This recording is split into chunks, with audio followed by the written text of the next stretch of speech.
Ahora vivimos en un mundo donde todos, con muy pocas excepciones, creen que los gobiernos tienen que financiar la ciencia y el argumento es muy simple. La ciencia es un bien público, se produce una investigación y otros pueden capturar esa investigación a un costo mucho menor para ellos mismos que te cuesta hacerlo.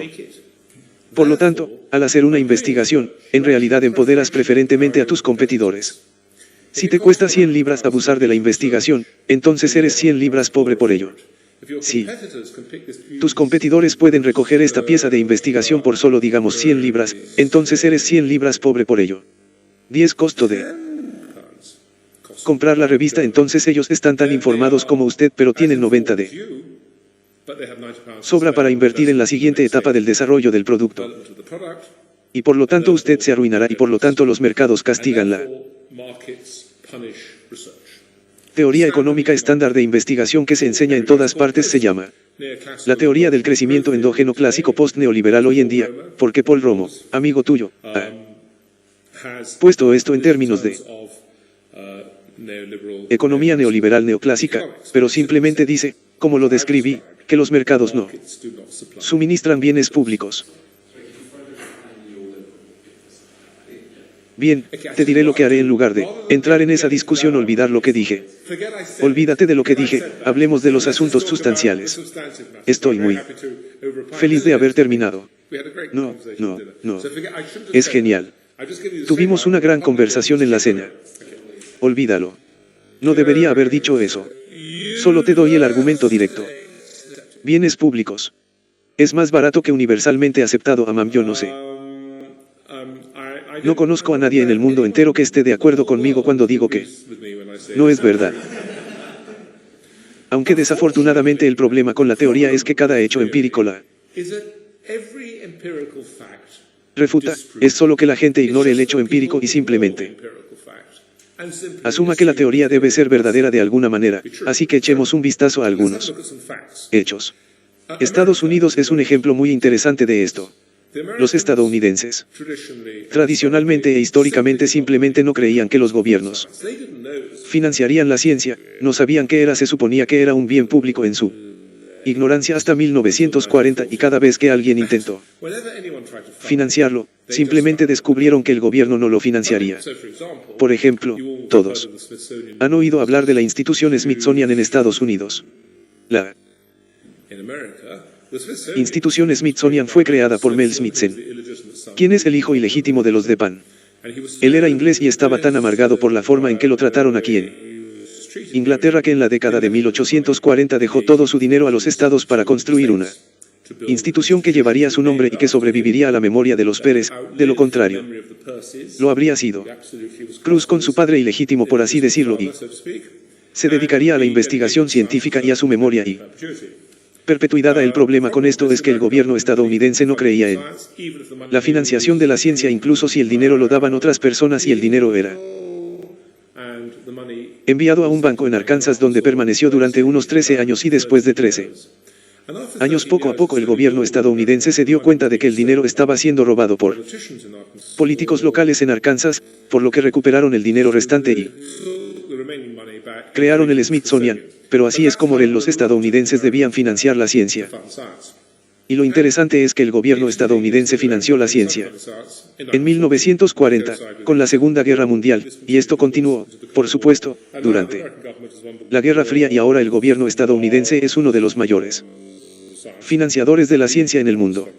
De hecho, el fondo más grande del mundo, el fondo más grande del mundo.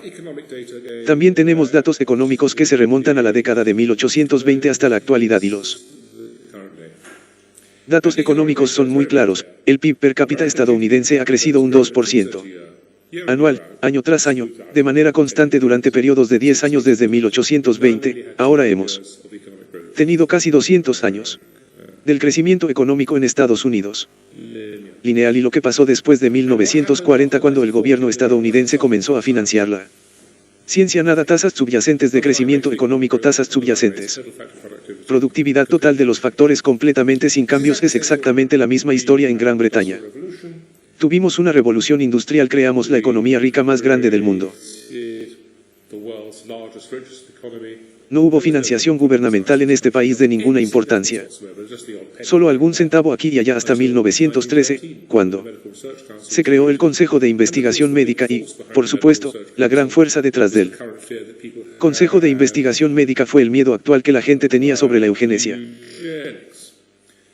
Por supuesto, la preocupación era que la calidad de la raza humana se estaba deteriorando porque estábamos permitiendo que las clases bajas, los negros y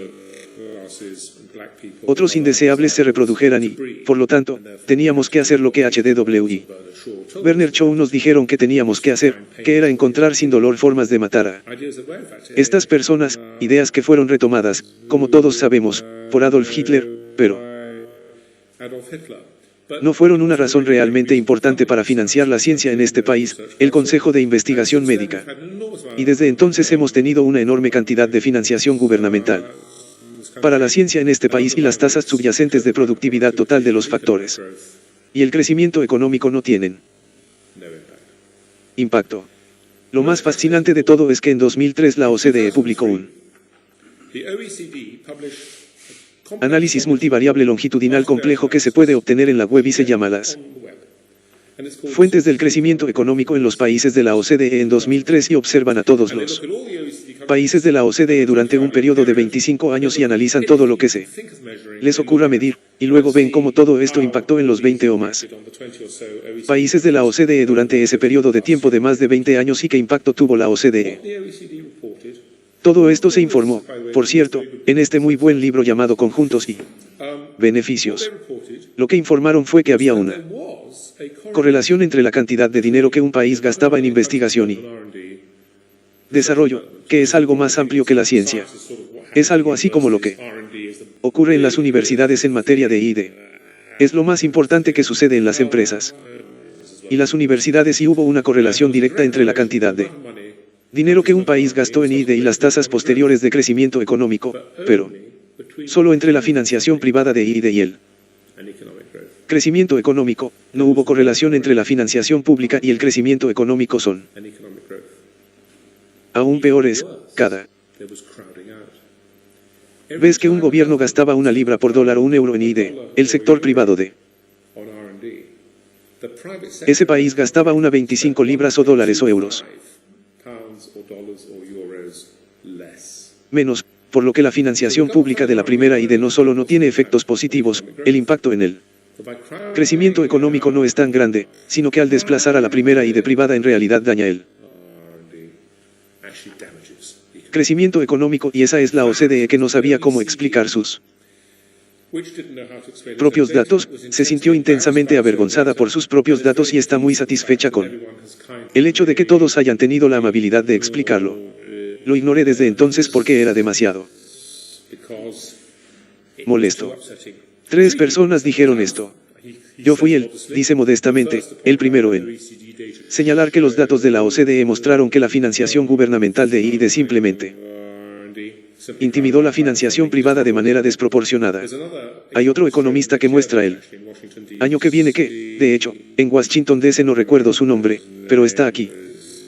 Nadie ha hecho referencia a sus artículos y luego al enorme estudio de sede al que nadie ha hecho referencia, así que tenemos una situación extraordinaria en la que toda la evidencia empírica, no me refiero a anecdótica, siempre se puede encontrar con anécdotas, sabes que si este gobierno no hubiera hecho eso, no tendríamos esto, pero no hay datos económicos históricos sistemáticos que respalden la sugerencia de que la ciencia es en realidad un bien público que requiere financiación pública y, si miras a Estados Unidos hasta 1940, se había convertido en el país más rico. En 1890, 50 años antes, ya había inventado cosas como el avión, Edison y todas las cosas por las que los estadounidenses son famosos. En 1940, como dije, han sido el país británico del mundo durante 50 años. El país tecnológicamente más avanzado del mundo 50 años sin financiación gubernamental, por otro lado, tienes países como la Unión Soviética o India o China que han disfrutado de una enorme financiación gubernamental para la ciencia y también han disfrutado de una enorme pobreza. Recuerdo una vez que no la conozco en The World, así que esto no es una mención de nombres, es Solo una historia real. Una vez, en los años 80, me pidieron que informara a Margaret Thatcher cuando era primera ministra sobre varias cosas, la financiación gubernamental de la ciencia, y ella me dijo que lo que este país necesita son más premios Nobel. Premios y se sienta y yo dije, oh, ¿te refieres a la Unión Soviética? Y ella dijo, no, es guay, y así de profunda. Es la conversación en general, así que ¿por qué es esto? ¿Por qué es solo para volver a la naturaleza de la ciencia? No parece comportarse como un bien público. Bueno, en realidad, piensen solo por un segundo en lo difícil que es realmente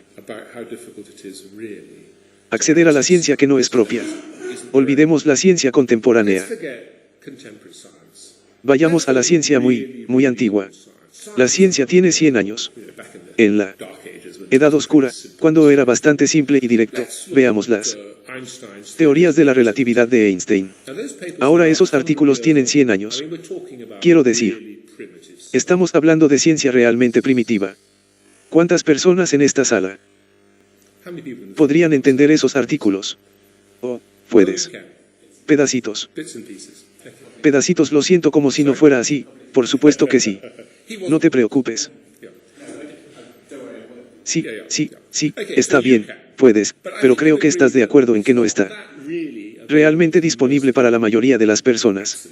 Absolutamente no, y me temo que es lo mismo con todos los aspectos de la ciencia y la tecnología. En realidad es impenetrable, excepto las personas que están en campos muy estrechamente relacionados, tan estrechamente relacionados que el economista llamado Mansfield hizo los cálculos.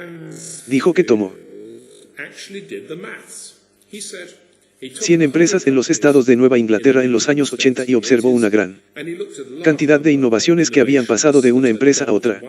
La empresa había inventado algo y calculó los costos para la empresa B de copiarlo, los costos reales, cuánto costó realmente y los costos fueron del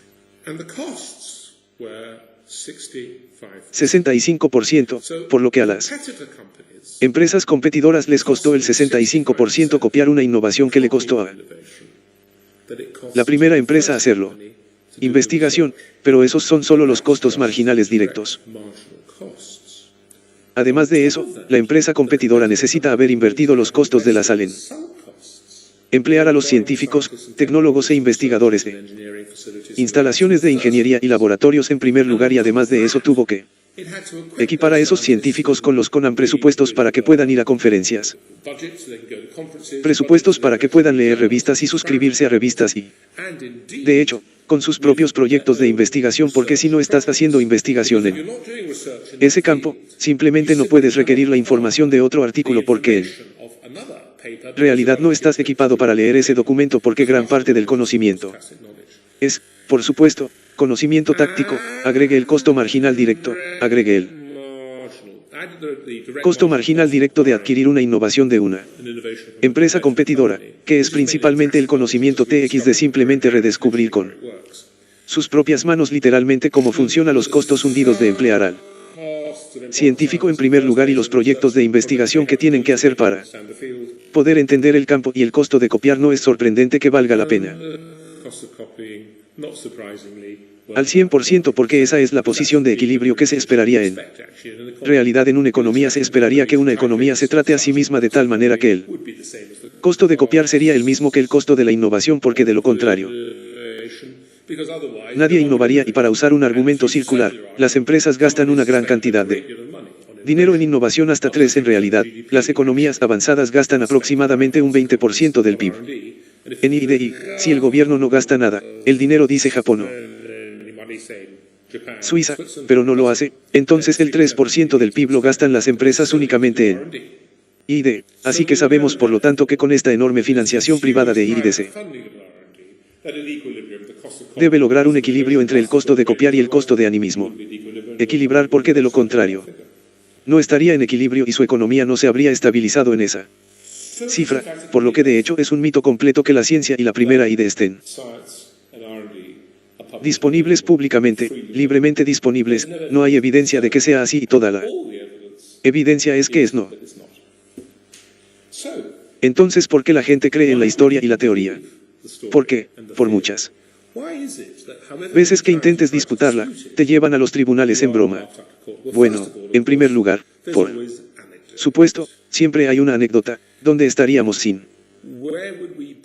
la World Wide Web inventada por Tim Quemadores-Lee en el proyecto financiado por el gobierno de San? Nos dio la web. Claramente sin el gobierno todavía estaríamos usando plumas y Venumi. Solo nos gustaría tener la ventaja de la web ahora. Este es un argumento que es muy difícil a menos que seas tú, pero consideremos otro caso concreto, porque voy a para volver directamente a Tim Berners-Lee y la web y piense en el avión. Ahora, el avión, como todos sabemos, fue inventado por los hermanos Wright en 1903 y gastaron $1000 de su propio dinero y volaron Kitty, volaron a Maairan. 1. ¿Cómo se llama en Kitty Hawk en Carolina o donde sea? Y descubrieron que al mismo tiempo había un proyecto de investigación bastante divertido llevado a cabo por la institución Smithsonian financiado por el gobierno estadounidense.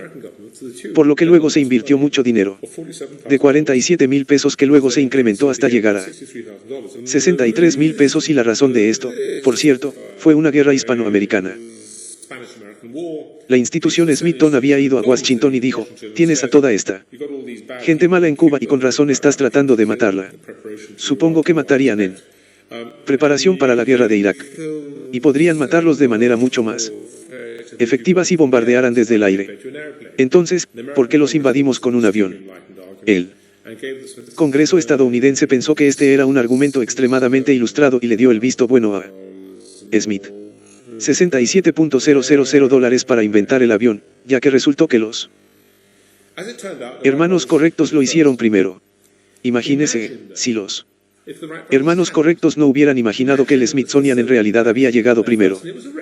Y que, por cierto, era una carrera, el Smithsonian tal vez nunca hubiera volado un avión. Porque cada vez que intentaban volarlo se estrellaba, pero te puedes imaginar que podrían haber hecho volar un avión, se volvieron estúpidos y todos diríamos, bueno, pero con el gobierno estadounidense todavía estaríamos en caballos y carruajes. El benéfico y genio del gobierno americano nos ha dado el avión, ¿dónde estaríamos con el gobierno americano? Pero en realidad tenemos el experimento porque sabemos que los hermanos correctos llegaron primero, pero nadie va por ahí diciendo lo único que no debemos hacer. Los gobiernos financian la ciencia porque eso desplaza a los hermanos de la derecha. Por alguna razón, ese argumento nunca es legítimo y, por lo tanto, el hecho de que los hermanos de la derecha inventen el avión, independientemente del Estado, se descarta de alguna manera como un accidente histórico, pero cuando Tim Berners-Lee en el ser lo hace, ¿qué se le va a hacer? No podríamos vivir sin él solo por volver a ese y Tim Berners-Lee. Es absolutamente cierto que hizo una observación fantástica, se le ocurrió un algoritmo muy bueno, pero la razón por la que lo hizo fue lo que entonces se llamaba lenguaje de los usuarios, ahora lo llamamos computación distribuida o computación distribuida, una tecnología cuyo tiempo, sin duda, está por llegar y cuanto mayores sean las actividades en las que participó, como el CERN, más probabilidades tendrá de lograr el avance que necesitaba para la computación distribuida. Lo que tiene que hacer es preguntarse, CERN es un proyecto excepcionalmente caro que cuesta miles de millones y usted tiene para resolverlo. Es una ecuación complicada, se puede hacer lo que hubiera sucedido si no hubiéramos financiado ese dinero habría regresado a la economía, de modo que se habría utilizado de manera productiva para esa economía, porque sabemos que solo la ID financiada de manera privada en realidad se traduce en crecimiento económico y, por lo tanto, hay que asumir que Berners-Lee habría sido empleado por un LTICI y habría hecho su descubrimiento en un contexto relacionado pero similar, aunque de repente técnicamente diferente. ¿Qué sucede con la historia de la financiación gubernamental de la ciencia? Totalmente anecdótica. Toda la productividad y creatividad estadounidense antes 1940 fue producido por el sector privado. Nadie dice nunca que sea extraordinario, gracias a Dios el sector privado produce toda la primera idea, pero desde 1940 los gobiernos han pasado a la primera idea y han desplazado al sector privado en la primera ID. Las tasas subyacentes de crecimiento económico no han aumentado las tasas subyacentes de efectividad total a productividad. No han aumentado, pero obviamente se han hecho descubrimientos y todo el mundo dice bueno, sin el gobierno no se hubiera hecho, no es algo que dé miedo, y ese es el texto y ese es el contexto porque la gente asume que la ciencia es un bien público y que esto demuestra el poder devastador de las ideas. Las personas son muy malas para manejar las ideas. Si le dices a la gente que la ciencia es un bien público y que cualquiera que sea la evidencia, siempre es un bien público. Y, por lo tanto, eso es a lo que te enfrentas cuando estás tratando con ciencia, así que podría seguir y seguir y seguir mucho, pero en lugar de eso, estoy muy feliz de responder preguntas y dejar que ese sea el formato para continuar. Permítanme decir lo siguiente. No hay evidencia cuantitativa sistemática que lo respalde. En el desempeño nacional y los presupuestos nacionales para ciencia y de que la financiación gubernamental de la primera ID no hace nada más que desplazar la financiación privada de la primera ID. No hay pruebas de que la financiación pública de la primera ID estimule el crecimiento económico.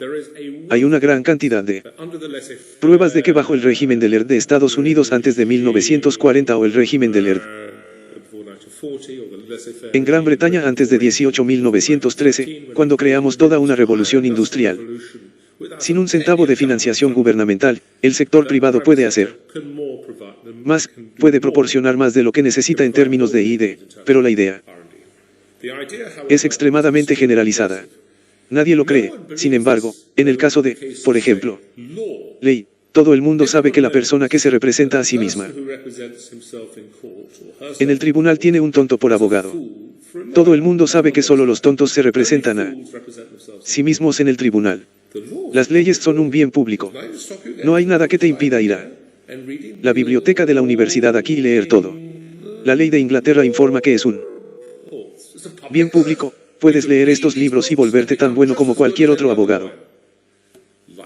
Y así es la ciencia. Es un campo complejo e impenetrable que solo está abierto a aquellos en campos muy estrechamente relacionados. Después de muchos años de entrenamiento e incluso para ellos cuesta tanto hacer una copia, es como hacer una innovación incluso entre los cognitivos. El costo de copiar se suma al costo de la innovación, simplemente no es un bien público, no es un bien privado y ese es el problema, no es un bien privado. Es para usar el lenguaje técnico, la gente conoce las definiciones de bienes públicos, no rivales. ¿Has escuchado todas estas historias? Técnicamente, no es rival y ¿cuál es el otro? No. Rival y no susceptible. Es absolutamente cierto. Mi comprensión de cómo operar este control remoto no está en ninguna parte. De alguna manera se ve afectado si tienes el mismo entendimiento y no puedo impedir que adquieras ese entendimiento, por lo que en esa medida no es rival ni excluible, pero en la práctica puede ser potencialmente no rival. Pero en realidad acceder a él cuesta tanto como haberlo producido. En primer lugar, se comporta como un bien privado en la práctica y en este libro se me ocurrió un nuevo concepto. No estoy alardeando, estaba diciendo que estaba tratando de resolver este problema y lo llamé una universidad invisible. Bueno, con lo que quiero decir que la ciencia y la práctica están organizadas de manera invisible. Colegios, este es un término que no inventé, ese término es un término que ha existido en la sociología de la ciencia durante 50 años, pero los científicos se forman en estos colegios invisibles. Porque la ciencia, por supuesto, en la práctica es más basada en la confianza. La ciencia es como por cierto, si quieres, ¿por qué los científicos publican? Porque los científicos publican. Quiero decir, si publicar está destinado a ser tan malo, ¿por qué lo haces? Bueno, en realidad publicas porque quieres credibilidad y todas las cosas que vienen con eso. De ser recompensado por lo que has hecho, incluidas las patentes, por cierto, tienen que publicarse, todos entienden que tienen que publicarse, por eso SSI publica todo el tiempo, pero de hecho, los pares que las revisan, tienen que saberlo. Ellos personalmente la realidad es que no puedes. No puedes revisar un artículo de alguien que en realidad no conoces si crees lo que están diciendo si es alguien como si tuvieras un artículo escrito por alguien llamado Madoff. Tu instinto es que te está diciendo una mentira y que rechazarías el papel aunque diga que tengo cáncer curado. Piensas, me pregunto si eso es realmente cierto, pero si un artículo está escrito por alguien llamado Albert Einstein y dice que en realidad el espacio-tiempo se curva continuamente de esta manera particular, piensas bien, probablemente sabe de qué está hablando. Y, en realidad, eso es lo que es la revisión por pares y la ciencia. Todo se trata de estructuras basadas en la confianza por las cuales las personas que se conocen personalmente o por reputación pueden promover subvenciones y publicaciones y todo lo demás. Se llaman colegios invisibles y están completamente separados unos de otros. Los físicos hablan entre sí. Los bioquímicos hablan entre ellos. No tienen nada en común y por eso lo llamé colegio invisible y dentro del colegio invisible la ciencia es de hecho no excluible, pero el costo de acceder a las cosas no y no excluibles es tan alto como descubrir ellos en el momento en que usted tiene el primer movimiento. Ventaja: cualquier persona que hace un descubrimiento primero tiene un monopolio sobre ese descubrimiento hasta que finalmente los competidores llegan allí. Muestra que de hecho el innovador tiene suficiente tiempo para explotar su descubrimiento antes de que la competencia llegue, pero cuando la competencia llega y copia, lo cual hacen eventualmente, es algo muy bueno. Lo último que quieres es una serie de monopolistas. La ciencia es casi perfecta en la forma en que funciona. El inventor tiene un monopolio. Este monopolio lo alienta a explotar el descubrimiento de manera rentable, pero con el tiempo el monopolio es perdido porque la naturaleza innatamente no rival y no excluible de la ciencia significa que eventualmente los competidores los alcanzan. Aunque les cueste mucho dinero llegar allí, y cuando lo hacen, ya no estás en un monopolio y por lo tanto la sociedad se beneficia de la naturaleza no monopolística de la ciencia y las escalas de tiempo parecen funcionar casi perfectamente. Si realmente querías una prueba de la existencia de Dios, es la naturaleza perfecta por la cual el conocimiento se distribuye en un mercado libre, porque solo Dios podría haberlo obtenido. Muy bien, muchas gracias. Aplausos. Muchas gracias. Eso fue breve, así que podríamos tener preguntas. ¿Alguna pregunta? Sí, sí. ¿Ves algún lugar para si no es un bien público? Entonces es innecesario que Bill Gates desapruebe la ciencia, por ejemplo.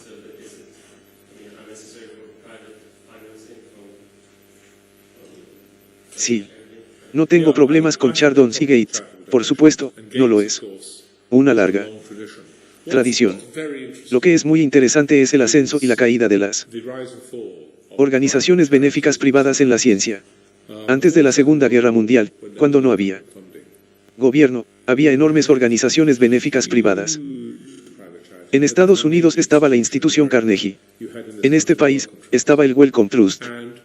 Y el grado en que el sector privado financió la ciencia de manera caritativa fue absolutamente asombroso. Por ejemplo, es muy común escuchar a la gente decir, bueno, por supuesto que ningún gobierno financiaría jamás el CERN. Ya sabes, el primer ciclotrón del CERN es un Ciron. El primer Ciron fue construido por Lawrence en San Francisco, a mediados de los años 40 y costó $1 millón, lo cual no era una suma muy grande de dinero y fue una iniciativa puramente de defensa para que pudiera sacar su enriquecimiento de uranio para construir una bomba atómica. Fue financiado por la Fundación Carnegie por $1 millón porque en aquellos días, cuando la ciencia era primaria en el sector privado, la gente sentía una responsabilidad hacia la sociedad. Increíblemente, en la Primera Guerra Mundial, cuando Estados Unidos se unió a la Primera Guerra Mundial, creó una Fundación Nacional de Ciencias porque bajo el liderazgo de Edison, era divertido. Suficiente porque necesitaba saber cómo construyó un radar, lo que fuera que necesitara en la Primera Guerra Mundial, ametralladoras, no quiero las tecnologías que necesitaban en esos días. El Consejo Nacional de Investigación, por así decirlo, fue financiado en gran parte por una serie de fundaciones benéficas. Cary El resto, así que había el gobierno estadounidense declara la guerra y va a la guerra. Y el ejército y la marina estadounidenses y cualquier fuerza aérea, no. Tienen una fuerza aérea, pero el ejército y la marina dicen que necesitamos nuevas tecnologías para estas cosas y en lugar de ir al Departamento de Defensa, fueron a las fundaciones privadas. Así es como era la ciencia privada en Estados Unidos hasta hace muy poco, así que si Bill Gates quiere gastar su dinero con Melissa o Melinda, como se llame para ayudar, eso es simplemente fantástico y en realidad eso es lo que hace la sociedad civil y debería ser aplaudido, pero no necesita la intervención de los contribuyentes. Bueno, podemos ser mi propio presidente. No me importa ser mi propio presidente. Mire, ahí y ahí. Sí, entonces, ¿qué piensa sobre cómo se resuelve todo el asunto del calentamiento global y, en general, cómo la financiación se realiza en el sector público? Porque parece que la mayoría, ya sabes, la historia de la eugenesia es realmente interesante porque la eugenesia fue el calentamiento global de la era anterior a la guerra. Todos creían en Eugene. Todos, y aparentemente tuvo un buen impacto. Hay un libro fantástico llamado Los intelectuales y las masas, que contiene la mejor descripción de la eugenesia escrita por un profesor John K. Y o John que se eran intelectuales de las masas, y él simplemente observa lo que los intelectuales entre 1890 y 1940 pensaban sobre la clase trabajadora. De eso se trata, y básicamente los intelectuales pensaban que la clase trabajadora debería ser gaseada o algo así. Eso es lo que pensaban y decían. Y la teoría es muy simple. Antes de 1830, cuando comienza la revolución, la gente pobre siempre moría de hambre. Si nos fijamos en la primera encuesta realizada al pueblo británico en 1688, todo está descrito aquí. La primera encuesta realizada para el gobierno. 1688, más de la mitad de todas las personas están muriendo de hambre. ¿Qué pasa? Tienen 4 o 5 años buenos y luego hay un año malo y el 10% de la población simplemente muere. A los 4 o 5 años muere porque la población es estática, la gente produce bebés todo el tiempo. Pero la población es estática y de repente, la población aumenta. Porque la revolución agrícola permite que toda esta gente viva y tú vives en tus agradables suburbios rodeados por acres y de repente hay toda esta gente de clase trabajadora viviendo en barrios marginales a tu alrededor y claramente están contaminando la atmósfera y se debe hacer algo al respecto, por lo que deberían ser eliminados, y justificas esto porque obviamente bajo la selección natural ellos destinado a haber muerto, y es la comida artificial de la agricultura industrial la que permite que esta inmundicia infrahumana deformada se reproduzca y se lleve a sus agradables visitantes, así que la ciencia está ahí, la selección natural. La explicación es que existe un negocio impactante de tecnología que alimenta a estas personas y las consecuencias son obvios. Todos son miembros espantosos de las clases trabajadoras en todas partes, por lo tanto, tienes que hacer lo que H2L y todos los demás dijeron, tienes que ayudar a la selección natural en su camino y tienes que acabar con las mujeres mentalmente defectuosas y de la clase trabajadora, y todos los demás problemas de la sociedad universalmente creídos por la izquierda especialmente, y las citas sí son aquí, pero salen de los intelectuales y las masas, son verdaderamente espantosas. Es muy difícil creer que gente como H.G. diga que tenemos que exterminar a las clases trabajadoras, pero debe hacerse con amabilidad y es muy difícil leer estas cosas y, por supuesto, todo lo que hizo Adolf fue tomar lo que estaba en la mente y ponerlo en práctica. Ahora veo el calentamiento global y realmente no sé cuál es la respuesta. No sé si alguien realmente sabe. La ciencia está ahí, ya sabes, el efecto invernadero. Efectos. Bien, podría ser cierto, así como el seleccionismo natural es cierto hasta cierto punto, pero sospecho que no es cierto si alimentar a los pobres en realidad reduce la calidad del genoma. Pero parece haber esta enorme necesidad milenaria que la gente tiene de que hay alguna Catástrofe inminente que solo puede resolverse mediante el esfuerzo científico colectivo.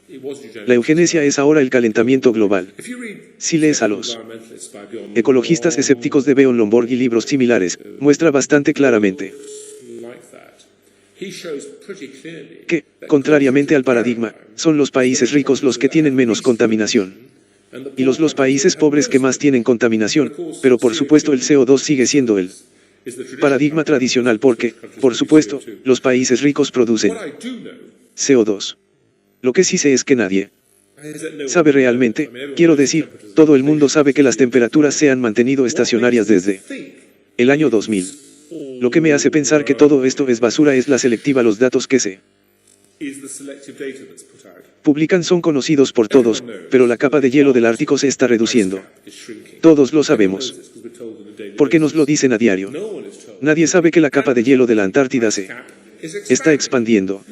Nadie te lo dice, así que cuando das una serie de información, tienes que una sospecha muy fuerte y el problema con los científicos es esto y de nuevo entré en eso en este libro porque los científicos son personas muy interesantes. Es un mito que los científicos sean paparianos. El mito papariano es que los científicos plantean teorías y luego pasan todo su tiempo tratando de refutar sus teorías porque todo lo que les interesa es la verdad, no son falsificadores. Los científicos son verificadores, son defensores, tienen una creencia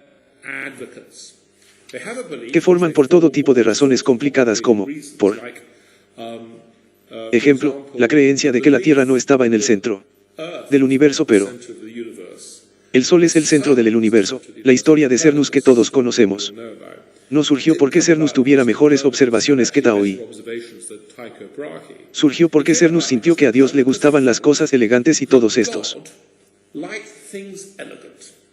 epiciclos que debes tener, todos estos epiciclos divertidos si tienes la Tierra en el centro del universo simplemente no se veían bonitas para Ikus, pero sí tienes el Sol en el centro, simplemente se mueven en estos hermosos círculos. Más tarde, Kepler nos dijo que eran elipses, simplemente se veían mejor y él simplemente sintió intuitivamente que Dios entendió el diseño de interiores y lo hubiera querido así, y entonces lo que sucede es que, aunque las observaciones que hizo Taai fueron en realidad mejores que las que él hizo, en última instancia, la ciencia se reduce a estas creencias intuitivas de cómo piensas que es realmente el mundo y te propones para verificar sus creencias y la ciencia puede progresar solo de esta manera. De hecho, le daré otro ejemplo, el fascinante argumento sobre la edad de la Tierra en el siglo XIX. En el siglo XIX hubo quienes siguieron a los geólogos que señalaron que la tasa de producción de rocas sedimentarias y todos los fósiles y las rocas y todo lo demás significaban que la Tierra debía tener millones y millones y millones y millones y millones de años. Sin embargo, hubo otro grupo de geólogos que midieron la temperatura de la Tierra y hace bastante calor allí abajo y calcularon la tasa de enfriamiento y calculó que incluso si la Tierra hubiera comenzado a la temperatura del Sol, solo podría tener alrededor de 5 o 6 millones de años porque se habría enfriado completamente de lo contrario, así que tienes dos grupos de científicos en el siglo XIX. No uno te cuenta estas historias porque la ciencia siempre se presenta como una especie de progreso simple, pero en el siglo hubo esta división real de dos grupos de geólogos, los geólogos del enfriamiento de la Tierra que demostraron y habían demostrado de paso que la Tierra no podía ser más de 5 o 6 millones de años y los geólogos sedimentarios que demostraron que la Tierra tenía que tener cientos de millones de años y la forma en que resolvieron este problema fue que fueron a diferentes sociedades y hablaron con diferentes grupos de personas porque no podían se soportan mutuamente porque no pueden entender cómo proceder y la ciencia solo puede proceder sobre esa base, de lo contrario se obtiene paralizado por la decisión indebida de dudar. Sería como ser un demócrata liberal si intentas acomodar ambos conjuntos de teorías simultáneamente. No se podría hacer y alguien aquí sabe cómo se resolvió ese dilema. ¿Alguien? Ahí. No, alguien descubrió la radiactividad y alguien luego descubrió que la radiactividad produce calor y el centro de la Tierra GL, por supuesto, es radio, no es muy radiactivo, pero es radiactivo, lo que produce calor, por lo que la Tierra está en constante calentamiento, por lo que ambos grupos de científicos tenían razón, pero el punto es que la ciencia siempre está a tientas en la oscuridad. Todos los científicos siempre saben que la ciencia es ser científico porque sabes que no sabes lo que estás haciendo. Esta es realmente una experiencia muy emocionante al hacer estos descubrimientos. Entonces, todos los científicos sabían que realmente no sabían lo que estaba sucediendo y lo entendían. Quiero decir, nosotros, los científicos, se entienden entre sí, todos sabemos que somos verificadores y todos sabemos que lo último que queremos es que nos fortalezcan y así es como funciona la ciencia. Estos colegios invisibles, todos tratando de ignorarse unos a otros hasta que puedan resolver sus diferencias, así que es y sí. Para que este estado entre alguna de las agendas entre y pea cierto porque parece que los dos calentamientos globales o ningún calentamiento global me parecen bastante iguales, pero solo hay uno del que estamos escuchando porque sabes que si hubiera comercio de carbón sería muy rentable para ciertas personas. Y entonces sí. Así que básicamente creo que el Estado es peligroso para los científicos. Porque promueve ciertas agendas. Sí, los científicos lo promueven. Creo que hay una fuerza humana muy importante ahí afuera. La gente siente una necesidad muy fuerte de señalarse unos a otros que son buenas personas. Y cada sociedad tiene su manera de hacerlo, así que en la época medieval la gente iba a la iglesia y se quemaban unos a otros como una forma de demostrar que eran buenas personas porque creían en las doctrinas de nuestro Salvador. En el siglo XIX la gente demostró que eran buenas personas al ser socialistas. Eso significaba que eras una buena persona, en realidad no tenías que hacer nada como regalar tu dinero o algo así, pero tenías que decir que eras socialista y eso significaba que eras una buena persona. Desafortunadamente, esa clase de persona ya no funciona muy bien y creo que hay una verdadera necesidad de que la gente encuentre algo que pueda poner como insignia. Ustedes son malos. George W. Bush se fue por ahí un poco como un pel. No. Soy un torturador. Ya saben que así es. Como demostró que era una buena persona porque con su tortura él estaba salvando al pueblo estadounidense de los atentados de Al-Qaeda para que la gente quisiera dar una señal.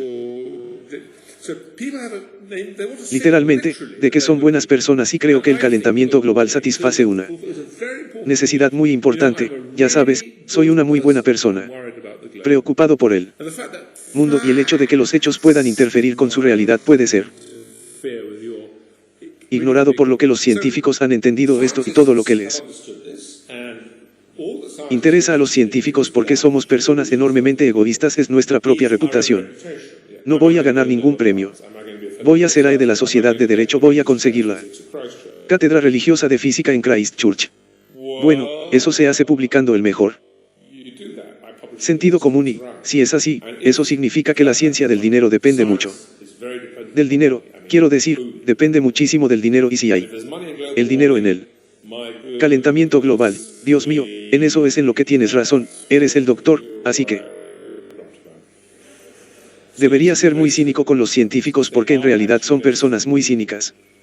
No son personas lo suficientemente peores, pero ciertamente no son mejores. Pensé que era interesante decir como el primer mundo, lo siento. Chan, el tema, como cuando el gobierno de los EU fue a las organizaciones benéficas privadas. Bueno, las fundaciones, imagino que así es como comenzó la industria de defensa. Con el gobierno proporcionando grandes cantidades de dinero a empresas privadas. Quería preguntarle cómo piensa sobre las marcas comerciales y los patrones. Oh, tengo un capítulo completo. Tengo un capítulo completo. Dedicado a esto quiero decir ciertamente la intervención del gobierno en el libre mercado. Solo quiero saber si gracias es una pregunta real. Tengo un capítulo entero y te daré pistas de mis pensamientos. El capítulo se titula Vamos a abolir Penson sagradamente. Ilegítimos son solo un monopolio. Usted tiene razón, los capitalistas no buscan abrir mercados, buscan cerrarlos. Los capitalistas son personas terribles, como han demostrado los banqueros, solo les interesa el beneficio personal. No hay nada malo en eso, pero lo que la sociedad tiene que hacer lo que hay que hacer es escucharlos con extrema atención. Circunspección. Ahora que dice Capit sobre patentes o patentes, nadie sabe cómo se pronuncia esa palabra. Es esto: si yo no tuviera patente y no fuera capaz de mantener mi monopolio sobre mi descubrimiento, no haría ningún descubrimiento porque yo no pude preservar el mío, porque, como todos saben, la ciencia es un bien público y en el momento en que hago un descubrimiento, todos me copiarán de inmediato. Bueno, sabemos que la ciencia no es un bien público en realidad, y déjenme contarles una historia antes de explicarles el mío. Esta es una historia muy interesante. En 1903, los hermanos W crearon el Flyer One y estuvieron dando vueltas por el lugar del Flyer One. El Flyer One en algún momento se volvió redundante y se puso en un museo. ¿Alguien quiere adivinar en qué museo pasó más tiempo el Flyer One de su vida en cualquiera que haya visto el Fly One? Eso es exactamente lo que es hoy. El Fly One está en el Smithsonian, pero no fue allí primero. Pasó la mayor parte de su vida en otro museo. ¿Alguien quiere adivinar si el Fly One ha pasado la mayor parte de su vida? La vida en el Museo Británico de Londres. Y si vas al CIAN y tratas de encontrar este hecho, es difícil descubrir este hecho. No lo dicen exactamente, pero lo es. De hecho, si vas la próxima vez que estés en Washington, ve y míralo. Está en la descripción exacta, pero está allí. Es un sitio fantástico y hay un toque el costado, y si miras con mucho cuidado al costado hay unas pequeñas letras que en realidad te dicen que el Flyer One estaba en el Museo Británico en Londres. Ahora, ¿por qué es esto? Te diré. Porque los hermanos inventaron el Flyer One, desafortunadamente para ellos. El mundo estaba lleno de gente que pensaba que volar aviones era algo muy interesante. Y empezaron a copiarlos. Los hermanos patentaron el avión. Eran brillantes, patentaron la hélice, patentaron los aunas, patentaron las formas de las alas. Quiero decir que no pensé en los aviones, pero patentaron todo, y el resultado fue que cada vez que alguien más intentaba volar un avión, absolutamente, esto es realmente cierto, rompían las patentes de los Wright Brothers. Y, por lo tanto, los Wright Brothers impusieron sus patentes en los tribunales estadounidenses asiduamente, y ellos muy rápidamente dejaron de volar los aviones y gastaron mucho. Se convirtieron en abogados profesionales a tiempo completo. El resultado fue que nadie volaba aviones en Estados Unidos, porque cada vez que volaban un avión, los hermanos de la derecha los derribaban. Incluso cuando el gobierno estadounidense intentó crear una fuerza aérea, fueron derribados por los británicos, y los franceses y los alemanes eran mucho más sensatos que los estadounidenses, simplemente pagaban las tarifas de licencia correctas de los hermanos. Por eso teníamos una Luftwaffe y Spitfires y lo que fuera que tuvieran en esos días, pero el gobierno estadounidense no pagaba las tarifas de licencia porque le dio sus 67.000 libras a los setonianos y simplemente no podían creer que no habían financiado el avión. Así que en 197, cuando los estadounidenses fueron a la guerra, no había capacidad de combate aéreo estadounidense. Los británicos, los franceses y los alemanes tenían todos estos fantásticos los triplanos y, ya sabes, matándose unos a otros, y los americanos todavía estaban batiendo sus alas. Y lo primero que pasó en Estados Unidos en 1917, en la declaración de guerra, el gobierno americano abolió todas las patentes de las líneas aéreas y dijeron que era por el interés nacional. Y allí los libertarios en esta sala, que son amenazas y no creen en ese tipo de cosas, en el interés nacional habrá un fondo de patentes para que puedan publicar su patente y respetemos su propiedad, excepto por el hecho de que nadie tiene que pagar tarifas de licencia. Se llama patente y la gente, debido a que adquiere hábitos, continúa patentando, por lo que otras personas están extremadamente agradecidas porque escribieron exactamente cómo copiarse unos a otros. Es una historia realmente extraña y simplemente continuaron haciendo esto hasta 1975. 1975. ¿Qué país tenía la industria aérea dominante en el mundo? Estados Unidos, obviamente, ya sabes, Boeing y el resto, todos sin producción. Curiosamente, en 1975, Richard Nixon, que realmente era un hombre dogmático y desconocido, agradable y, por supuesto, había sido capturado por varios intereses de productores en la industria aeronáutica estadounidense, que pensaba que podría ganar más dinero si realmente pudiera conservar sus derechos de patente, lo persuadió de cambiar el argumento y las patentes se reintrodujeron bajo Richard Nixon aproximadamente al mismo tiempo que el escándalo de Watergate en 1975, pero entre 1997 y 1975 no hay patentes en Estados Unidos y el mejor estadounidense, así que lo que eso demostró es que los argumentos son falsos cuando los estadounidenses tenían protección de patentes para la industria aeronáutica en Estados Unidos, no tenían industria estadounidense.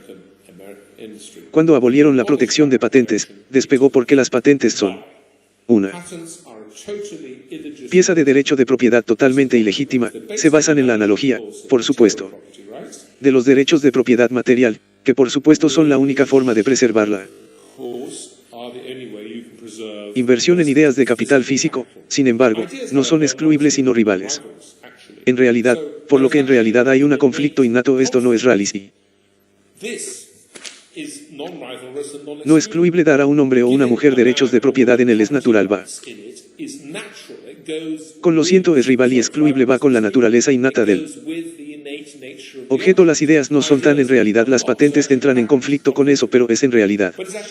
Se basa en una idea económica falsa, y la idea económica falsa es que no invertirás en ideas a menos que puedas preservar el monopolio, porque, en realidad, lo contrario es cierto. Si puedes preservar tus ideas en el monopolio de la patente, entonces en realidad tienes un monopolio y no hay ningún incentivo de su parte para hacer ninguna investigación, porque tiene un monopolio y no hay ningún incentivo de parte de nadie más para hacer investigación, porque no pueden romper su monopolio porque lo tiene. Así que las patentes están diseñadas porque la gente presiona por patentes.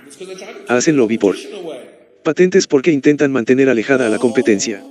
El objetivo de las patentes es detener el desarrollo del campo. Has hecho un descubrimiento y no quieres que nadie más lo haga. Quieres evitar que el campo crezca de la manera en que lo hace. Los hermanos R lo hicieron. No hay evidencia imperial en absoluto en la celda de patentes. No necesito ir por el camino de abajo. Imagínese, solo piense en el argumento. Mire, sin protección de patentes, no haré ID, genial, no haga ID, alguien más lo hará. Y quitarte tu industria, bueno, podrías hacer ID, entonces. Podrías. Hay una gran evidencia de que la mayor causa de ID es la competencia. Cuanto más competitiva es la industria, más ID hace la gente, y la evidencia es abrumadora. Quiero decir, cada estudio muestra cuanto más competitiva sea una industria, más personas habrá compitiendo en ella. Para el mercado. Cuanto más investigación y desarrollo hagan, las patentes deberían abolirse por completo. Son malvadas y perversas porque los banqueros, como todos sabemos, y la gente de su calaña, incluidos los ministros en el Parlamento, con sus gastos, todos solo buscan sus propios intereses y no se preocuparán por nada. Decir y hacer lo que sea necesario para obtener beneficios personales. Las patentes son falsas. La diferencia entre el gobierno y el gasto privado, sí, cree que podría haber argumentos para decir que la inversión del sector público y del sector privado son cosas cualitativamente diferentes. No me imagino a ninguna empresa haciendo lo necesario, ya sabes, financiando la investigación necesaria en teoría de números para llegar a un punto en el que, ya sabes, 100 años después de que el tema realmente despegara, para que puedas tener un argumento muy bueno, y hay y podría haber sido cierto que quiero decir, inicialmente podría haber un mundo en el que el gobierno financiara solo los puristas de la ciencia, como la teoría de números o la astronomía. Digamos, porque un Leland británico debería invertir en radiotelescopios. Entonces, dejemos que el gobierno financie los puristas. Ciencia que. De otro modo el mercado descuidaría los problemas con esa. El argumento es que no es cierto empíricamente. En primer lugar, una sucesión de economistas ha demostrado que existe una correlación directa entre la cantidad de dinero que una empresa gasta en ciencia pura y su posterior tasa de ganancias. La ciencia pura que se persigue únicamente por su el propio interés sin ningún pensamiento de lucro resulta ser la inversión más rentable que una empresa podría hacer. ¿Por qué? Bueno, la respuesta es que la función más importante de los científicos en la empresa no es la producción de conocimiento original. En realidad, ninguna empresa, por grande que sea, es nada. Aparte de un pequeño actor secundario en todo el escenario global, nunca va a hacer la mayoría de los descubrimientos que necesita hacer por sí mismo, por mucho que lo intente, porque de todos modos muchos descubrimientos vienen de la nada, por lo que la teoría de números resulta inesperadamente muy importante si estamos tratando de fabricar neumáticos para automóviles en Alaska y no hay forma de que el fabricante de automóviles lo sepa de antemano, pero en segundo lugar, sus competidores también están haciendo investigaciones y la función principal de los científicos en la empresa es importar el conocimiento que existe y usted eres un fabricante que produce neumáticos para automóviles en Alaska y de repente descubres que la teoría de números te está diciendo realmente cuánto dinero puedes gastar para hacerlo, si no estás empleando personas que ya estén equipadas intelectualmente para apreciar la importancia de la teoría de números cuando se vuelva importante para tu empresa, nunca vas a importar ese descubrimiento y nunca lo lograrás a menos que realmente estés emplear físicos o científicos o matemáticos bastante teóricos en primer lugar. Porque la función más importante del científico en la empresa es importar el valor de otras personas, así que resulta que cuanto más ciencia financie comercialmente, más probabilidades hay de que su empresa crezca y, de hecho, si crees que algunos de los descubrimientos más extraordinarios, me refiero a quien, por ejemplo, descubrió la radiación de fondo del Big Bang, quien de hecho descubrió que las estrellas producían ondas de radio, ambos crearon premios Nobel y ambos se hicieron en Bell Turou Labs por ingenieros empleados por Bell Labs. No estaban haciendo ciencia pura conscientemente, pero la ciencia es una actividad tan impredecible que estas personas que intentaban crear radiofrecuencias terminaron haciendo estos descubrimientos extraordinariamente fundamentales en física y también sucedió lo contrario, los transistores de silicio que salieron de los laboratorios B y laboratorios relacionados científicos muy puros que suministran su mente a un problema práctico que luego plantea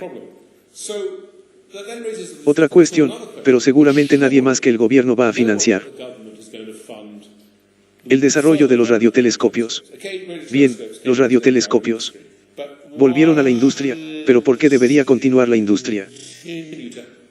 Seguramente no habrá ninguna empresa financiaría bien el telescopio Hubble si nos remontamos al siglo XIX, cuando el gobierno ciertamente no financiaba la radioastronomía.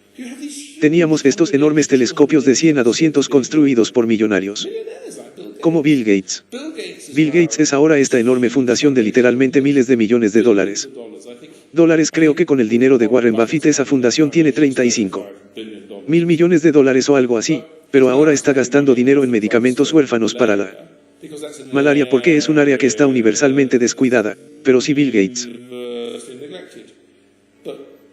viviera en el mundo de hace 100 años, estaría financiando los telescopios Hubble, excepto que no tiene que hacerlo ahora porque lo está haciendo el gobierno y en esos días mucha más gente financió los telescopios Hubble o la búsqueda de inteligencia extraterrestre y el gobierno solía financiar eso y eso se retiró de financiarlo porque pensó que era una tontería que no hubiera hombrecitos verdes por ahí y ahora el sector privado estadounidense recauda 6,5 millones de dólares cada año para buscar con sus radiotelescopios hombrecitos verdes, así que el problema es que en la práctica, el sector privado financia la ciencia más pura y, en la práctica, los gobiernos están interesados en la ciencia pura porque los gobiernos, en realidad, son sorprendentemente materialistas y lo que realmente quieren hacer es estimular el Crecimiento económico porque eso se traduce en poder internacional y, por lo tanto, la ironía del gobierno. La financiación de la ciencia se delega principalmente como una forma de bienestar corporativo, eso es lo que es en la práctica y hay una enorme comunidad científica en este momento porque todas las subvenciones del MRCC tienen que decir que, en la base, el científico tiene que decir y tú debes darme el dinero para la ciencia, querido y dulce gobierno, porque con este descubrimiento podría crear una ventaja económica para esta empresa y por eso la financiación gubernamental de la ciencia universitaria en este país hoy en día está totalmente distorsionada por las necesidades del comercio de la manera estúpida. En realidad no funciona bien al mismo tiempo que comercio financia la ciencia más pura. Porque esa es la forma en que puedes mantenerte al día con los descubrimientos que necesitas hacer. Así que es una buena idea que en la práctica no funciona. Solo voy a decir, como alguien que ha tenido la experiencia de ver estas propuestas, que es completamente correcto que tengas que hacerlo. Escribe qué beneficios económicos vas a obtener inmediatamente. Es la regla. Es una regla tonta. Imagínate a Albert Einstein hace 100 años. Yendo a su bar y tomando cerveza y pensando en teorías y luego el público diciendo lo siento. No te voy a dar una cerveza, señor Einstein, a menos que puedas demostrar que tus teorías van a tener un beneficio económico. Quiero decir, que tontería. Quiero decir, el gobierno se equivoca todo el tiempo y nunca olvidan la teoría de la elección pública. A los gobiernos les encanta financiar carteles. Recuerden a Bill Clinton y Blair parados allí con la secuencia del genoma humano que se había tomado toda la gloria personal. Había algunos científicos en el fondo, pero nadie los vio. Era Bill Clinton parado en el podio y la ironía fue que la secuencia del genoma humano G en realidad está financiado en gran parte de manera privada por el fideicomiso de bienvenida, que paradójicamente no lo hizo. Los políticos se llevan todo el crédito y toda la gloria.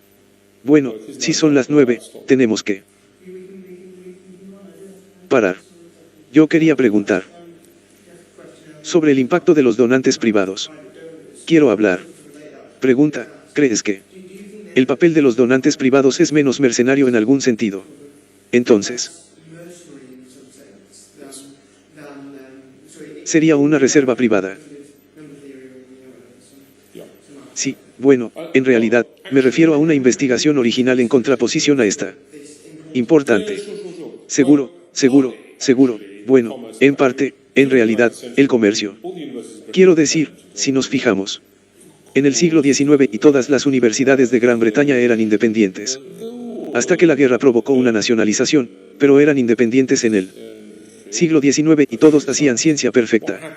Lo que pasó es que la revolución industrial necesitaba científicos y tecnólogos capacitados. Simplemente los necesitaban. Porque de lo contrario no podrían hacer ningún descubrimiento, así que tuvieron que ir a la universidad. La gente y los académicos universitarios, por supuesto, no servían a menos que estuvieran haciendo investigación, por lo que en realidad la teoría de números estaba financiada por la industria indirectamente y la gente iba a la universidad a aprender matemáticas, a formarse y a conseguir empleo en bancos comerciales o donde fuera que se necesitaran. Habilidades matemáticas son valorados y las personas que los forman en las universidades o los educan exigen una cantidad significativa de tiempo para la ciencia, para la investigación, de modo que eso sale de la tarifa que paga el estudiante, así que sí puede imaginar un mundo en el que no hubiera financiación gubernamental para las universidades en absoluto.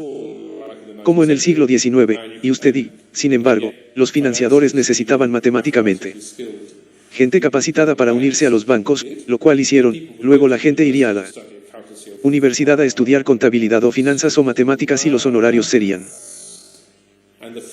tales que las personas que les enseñaban, los profesores, en realidad tendrían tiempo para la investigación, así que se obtiene pero el otro por supuesto, el lado positivo es que sí, te haces rico.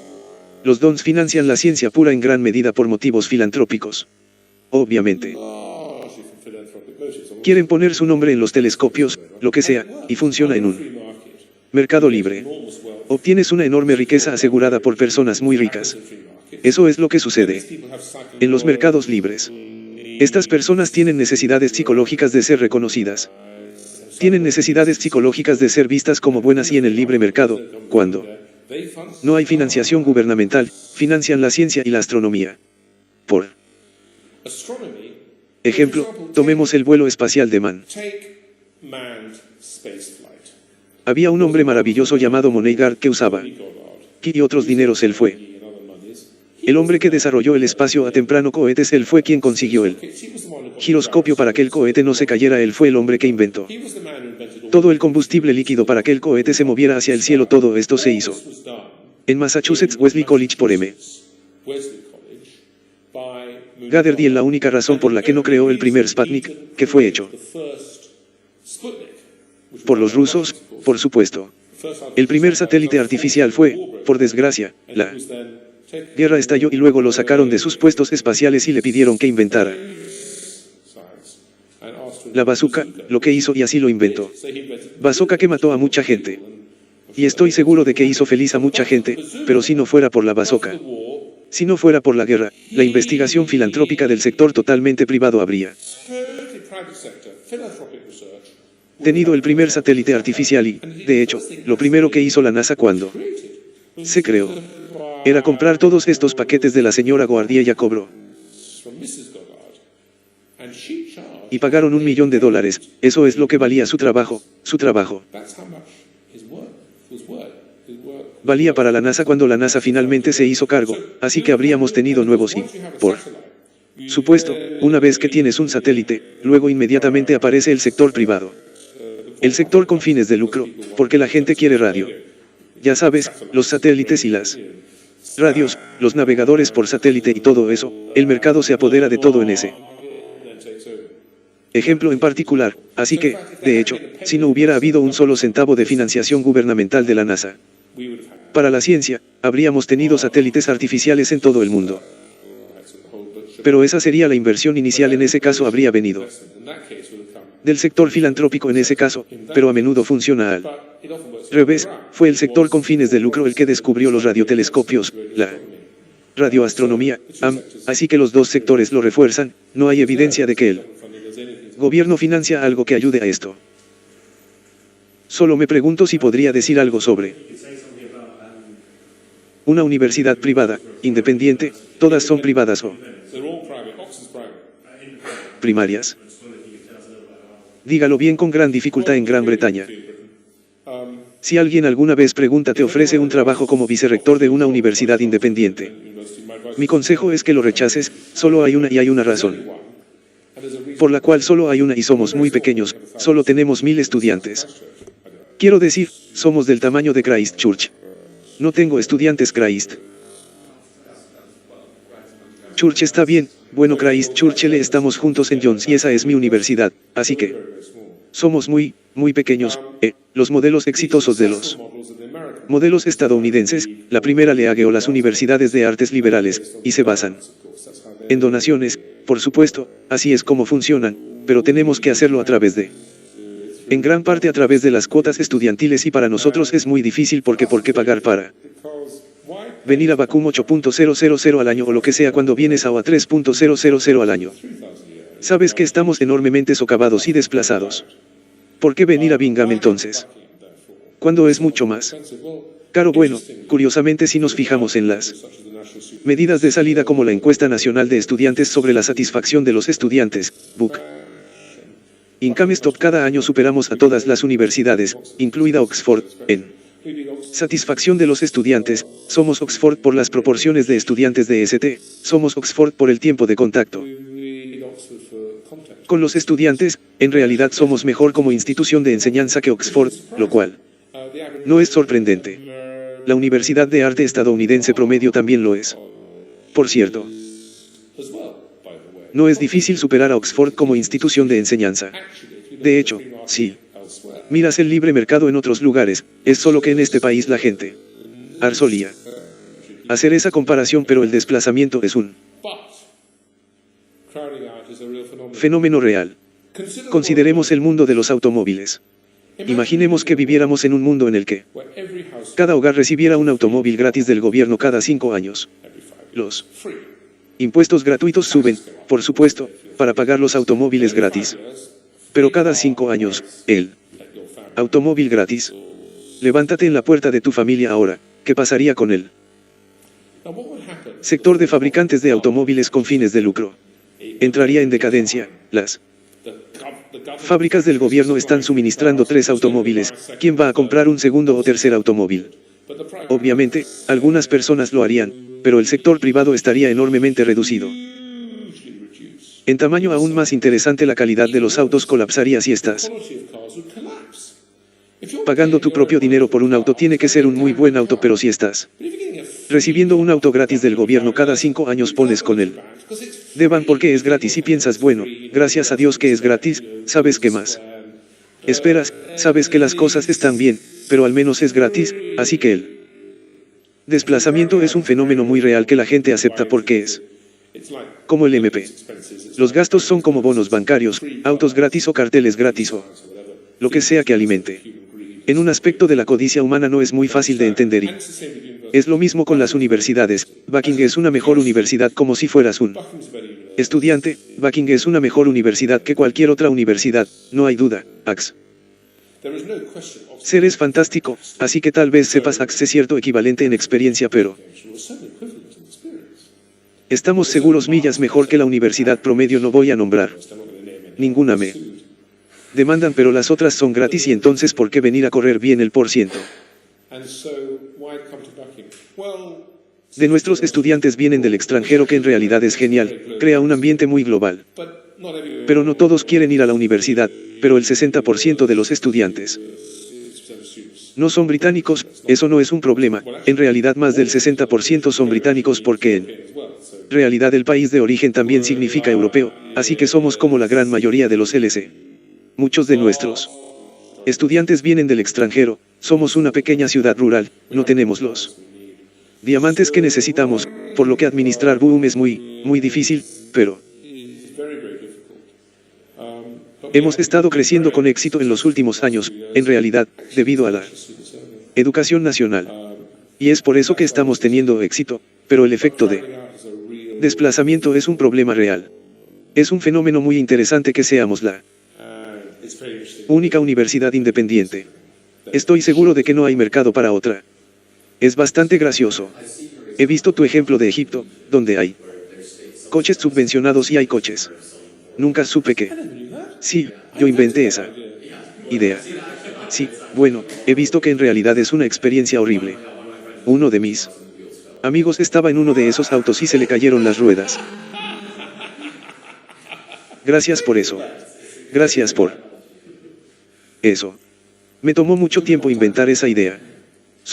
Voy a decir que a medida que las tasas de la universidad aumenten, entonces lo tendrás más fácil porque habrá menos problemas. Las tasas suben a 7.000 y 8.000. Es por eso que estás en Ling. Selfin. Están seguros de ser eliminados, por supuesto. Bueno, yo.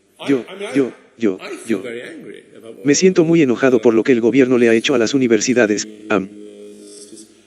Cuando estaba en Cambridge, quiero decir, me enojé mucho con lo que el ejercicio de evaluación de la investigación le hizo a personas como yo. Voy a hablar sobre eso. Eso ahora porque eso es una especialización, pero, quiero decir, si yo fuera el vicerrector de la Universidad de Oxford, estaría muy molesto si no pudiera cobrar la tarifa que el mercado aceptaría.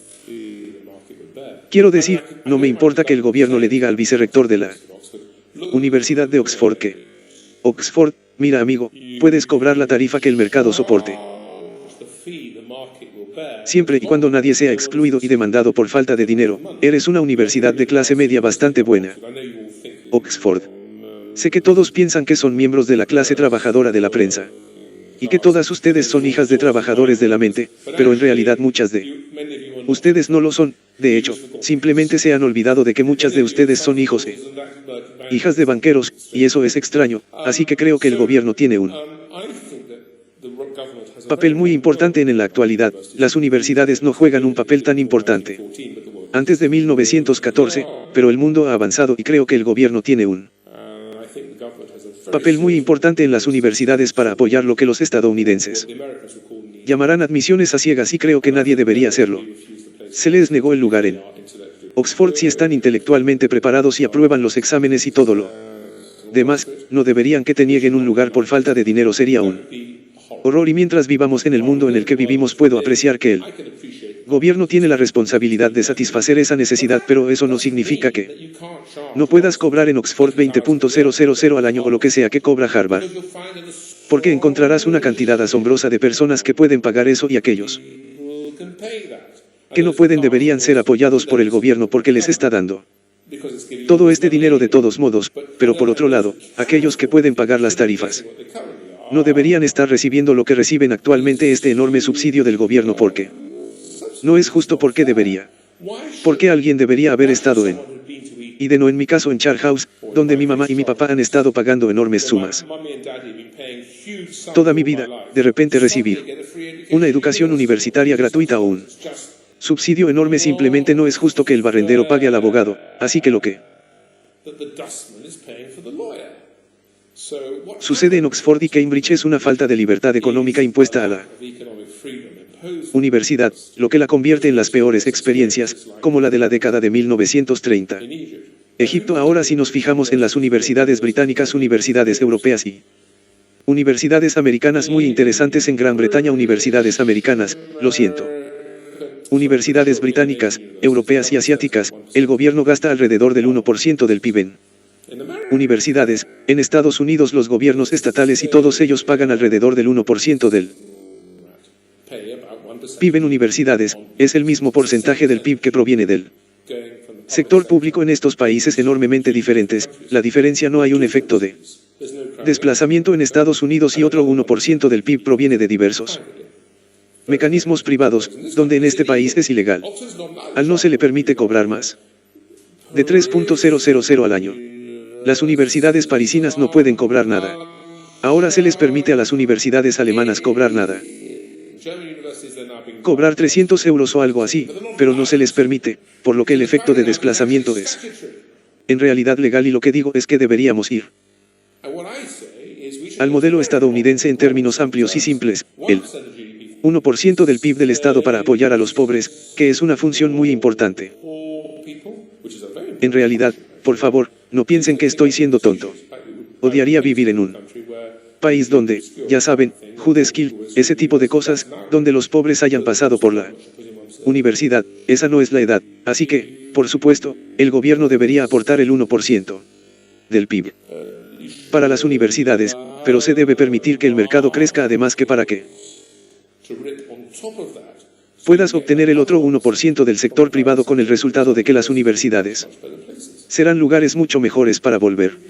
Eso es bastante interesante. Estaba leyendo que hay un BOE académico que leí actualmente en alemán y vio que vio un protesta y de muy desenfocado. Y para P50 o lo que sea para lo que quería volver sobre el AMELAM. Subsidiarán personas que no podrían permitirse ir a un ETI de otra manera. No tiene ese tipo de modelo matemático que podría no ser sabio en un mercado libre. Me parece que significa que más personas van a la universidad de lo que lo harían de otra manera, por lo que es necesario porque existe un subsidio, incluso si es solo para cualquier cargo. Esa es una pregunta muy justa. El punto es que las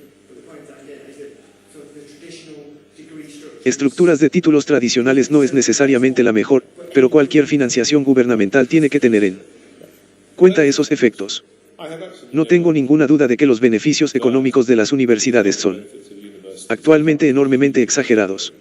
No tengo ninguna duda de que la mayoría de las personas podrían dejar la escuela a los 18 años e ir al lugar de trabajo y equiparse con otras habilidades que necesitan, y el entorno económico, el daño sería cero. De hecho, incluso podría ir en sentido contrario.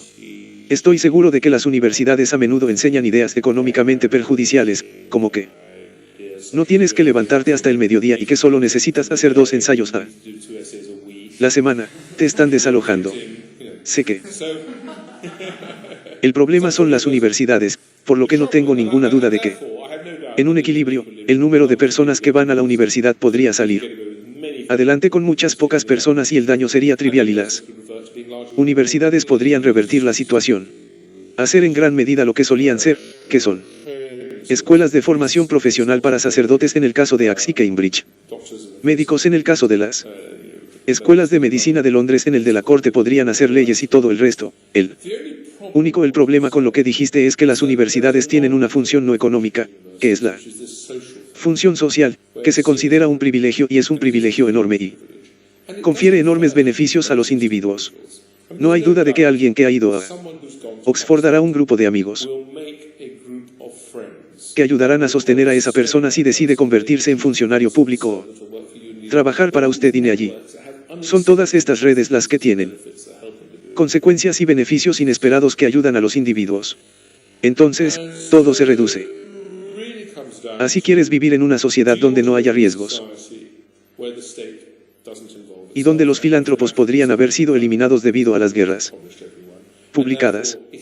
Todos y por lo tanto es genuinamente injusto. Por otro lado es económicamente eficiente o estás dispuesto a soportar mayores eficiencias económicas porque en realidad hace que la gente sienta que la sociedad es menos injusta. Y ese es un juicio de valor que nadie puede resolver. La verdad es que en privado estoy de tu lado más de lo que he expresado en cierto sentido, pero también soy consciente de que, quiero decir, soy bastante funcionalista económico en realidad.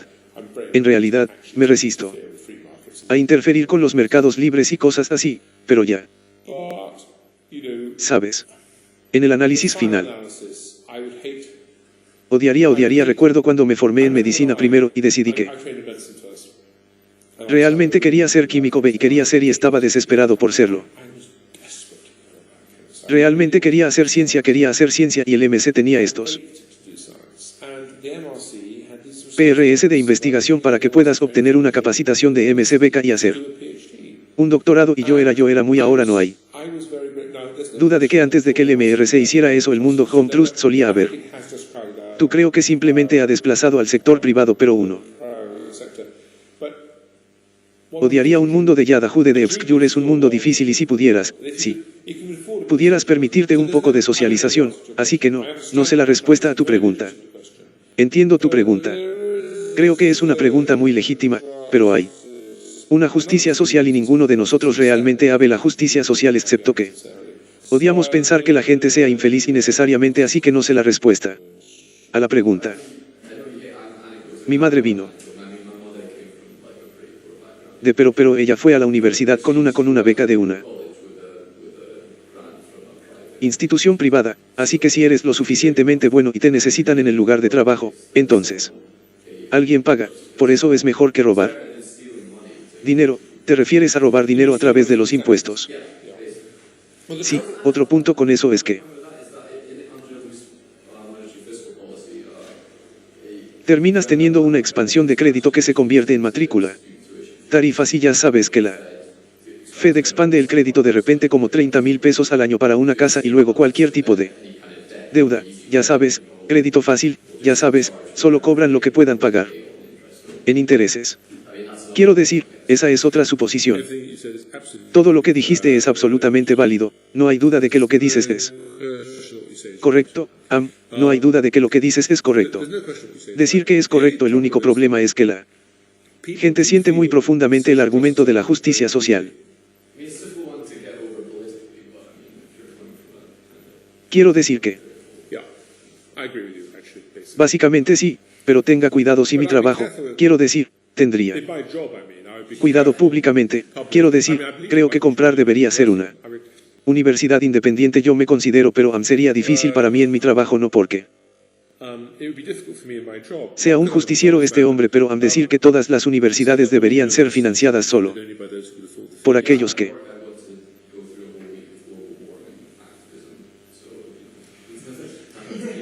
sí pero dentro de ciertos límites no lo hacemos no creo en la censura, es solo que vivimos en una sociedad que es todo eso y hay normas sociales.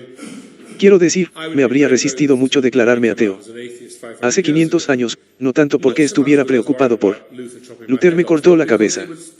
Pero ¿cómo sería tan ofensivo? Creo que es más una cuestión de buenos modales. Creo que lo que estoy tratando de decir son buenos modales, que son una Forma sutil y ligeramente fácil de salir de esto.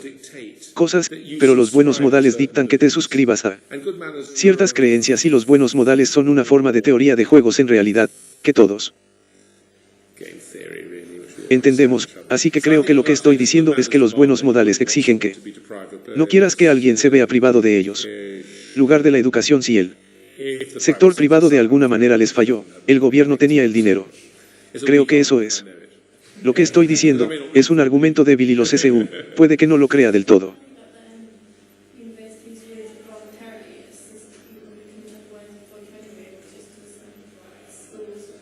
Sí, absolutamente correcto. Antes de 194, recuerden esto, todas las universidades británicas son independientes 494 y ellos tomaron el dinero del gobierno sistemáticamente. Quiero decir que obviamente tomaron subvenciones del gobierno y cosas así, pero tomaron la UGC ahora. Porque en 1919 las universidades británicas estaban en quiebra y no fue su culpa que no pidieran declararse en quiebra. Se declaró en quiebra porque entre muchas personas olvidé que la gente a menudo olvida esto entre 1815 y 1914, que es un periodo de 100 años en el que el valor de la libra aumentó. Tuvimos deflación durante 100 años. Y, por lo tanto, todos invirtieron en vehículos con intereses fijos, como consolas, que pagaban un 3% porque no había inflación. Esa era una 3% real y todos tenían interés fijo y luego subvencionaban entre 1914 y 1918 una enorme inflación por razones obvias y la libra en 1918 solo vale una cuarta parte de lo que valía en 1914, pero todos todavía invierten en vehículos fijos.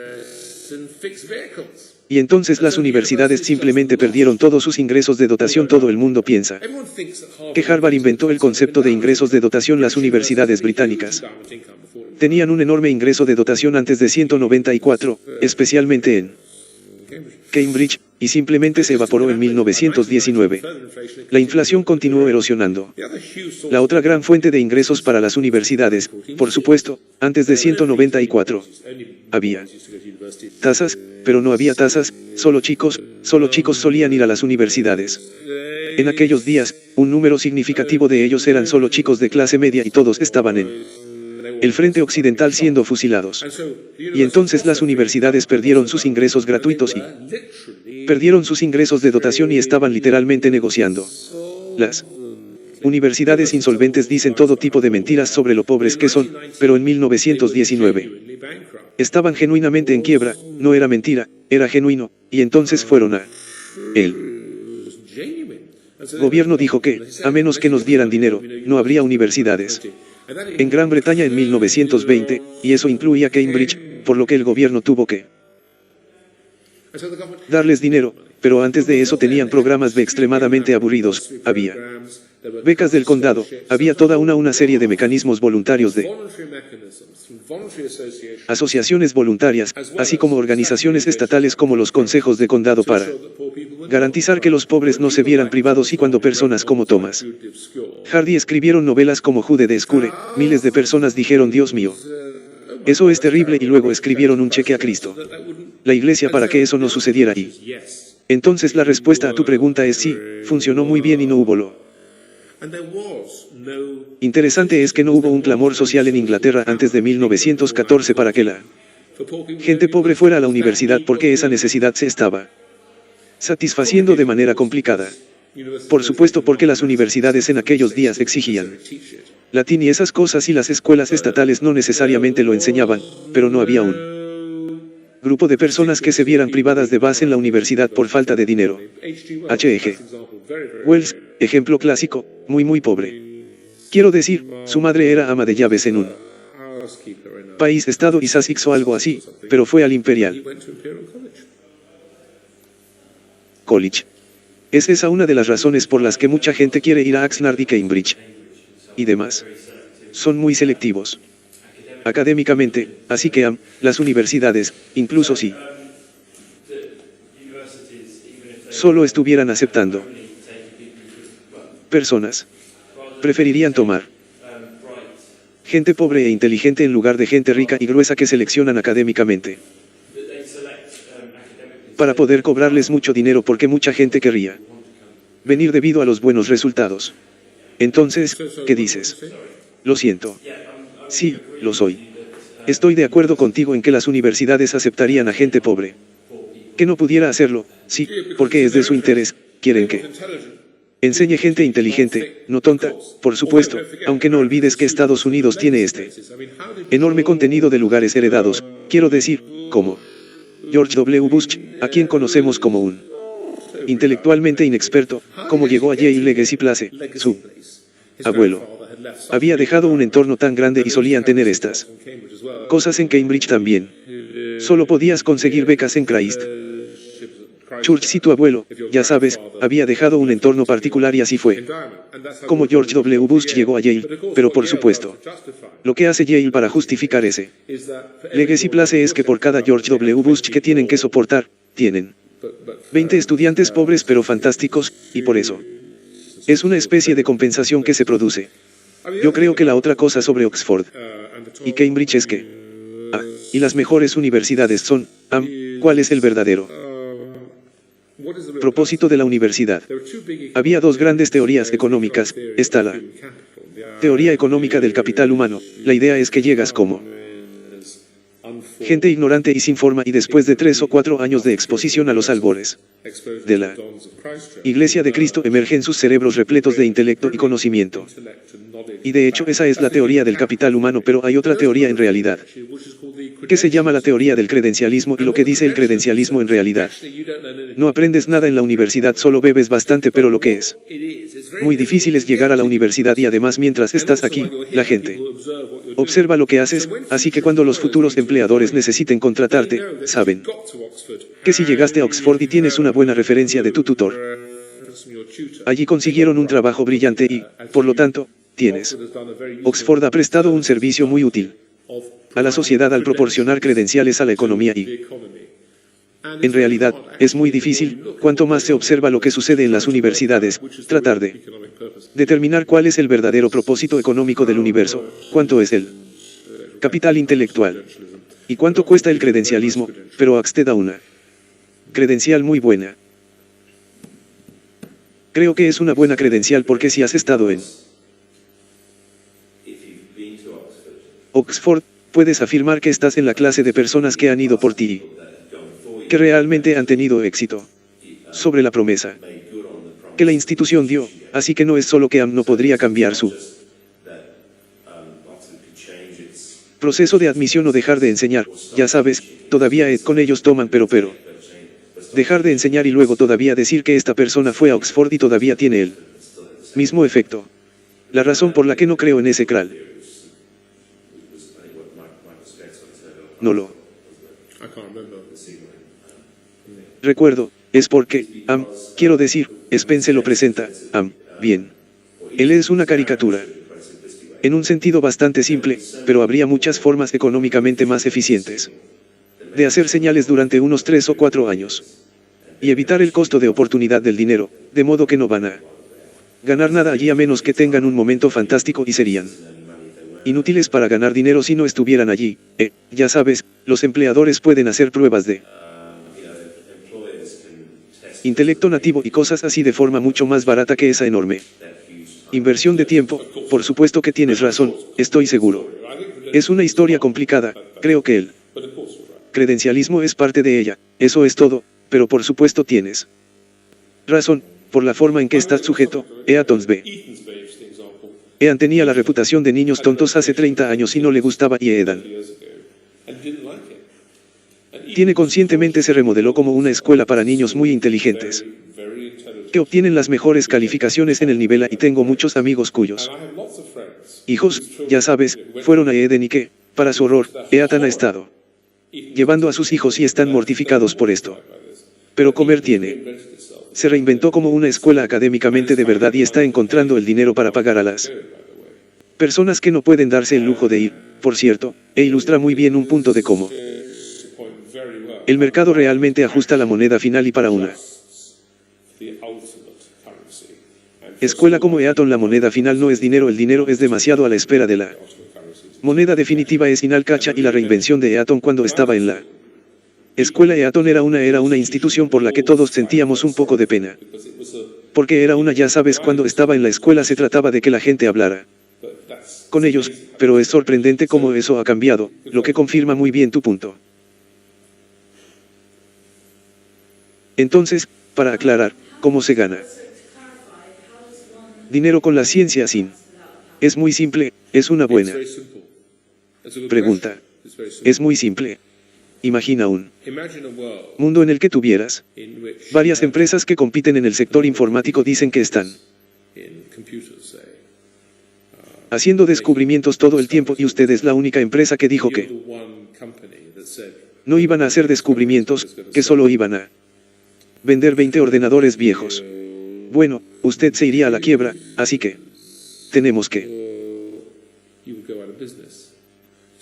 desarrollar constantemente mejores productos solo para mantenernos al día con la competencia. Se podría argumentar de manera cínica que no vamos a hacer ningún descubrimiento, solo vamos a copiar, pero todos saben que siempre eres la empresa que está 18 meses detrás de todos los demás, por lo que nadie va a comprar un producto. Será más barato, pero en realidad, lo que pasa con las computadoras es que la gente no quiere el producto barato, quiere el mejor producto. Y entonces quiebras, así que lo siento, solo ganas dinero con las computadoras siendo el mejor empresa que tiene el nuevo producto que es mejor que otras personas y acepta que dentro de 18 meses la gente puede copiar al segundo motor. Advantaje, pero para entonces nadie está interesado en el segundo motor, quieren el nuevo primer motor. Advantaje ahora en industrias de movimiento mucho más lento se podría argumentar que ese modelo no se aplicaría, pero si ese es el caso, ¿por qué es necesario hacer I de todos modos? La única excepción son los productos farmacéuticos. El coste de copiar un medicamento en comparación con el coste del fabricante es minúsculo porque la gran mayoría del costo de un nuevo medicamento son costos regulatorios, por lo que es muy fácil demostrarlo porque simplemente sucede. Es cierto que se pueden desarrollar nuevos medicamentos por unos pocos millones de libras, lo cual no viene al caso, pero si se hace un descubrimiento, se pueden gastar hasta $1.000 millones en regulación, y hay que demostrar que es seguro y, con razón, se podría argumentar que el resultado es que una vez que termine ese proceso, un competidor podría copiarlo por solo unos pocos millones de dólares. Bueno, eso no es justo, pero no es justo porque es el gobierno el que creó la regulación, así que incluso un libertario puede aceptar patrones en la industria farmacéutica porque es regulación gubernamental que no todos los libertarios aceptan, pero muchos libertarios aceptan que hay algunas áreas en las que la regulación gubernamental es permisible y una de ellas son las drogas. Puedo ver que no, pero una de ellas son las drogas y si acepta las regulaciones gubernamentales legítimas en las drogas, entonces puedes aceptar patentes gubernamentales y, por cierto, la evidencia empírica es buena. Cuanto más estrictas sean las leyes de patentes de la industria farmacéutica en una empresa de un país, más I detendrás. Es decir, el único ámbito en el que se ha demostrado que las patentes estimulan la primera idea es el farmacéutico industria, pero eso se debe a que los derechos de patentes son muy estrictos. Ah, sí. Dicen que van a tener que señalar de alguna manera que es seguro, van a tener que pasar por algunas pruebas, tal vez no sean las mismas que se requieren, pero una vez que se haya realizado ese gasto de capital inicial, se ha demostrado que es seguro. Seguro todavía existe la opción de copia barata. Los libertarios siempre argumentaron que eso. Tengo un amigo llamado Daniel Klein en California que siempre argumenta que no necesitamos a la FDA por esta razón, pero solo hay que observar el comportamiento de los destiladores. ¿Quiénes son las empresas que hicieron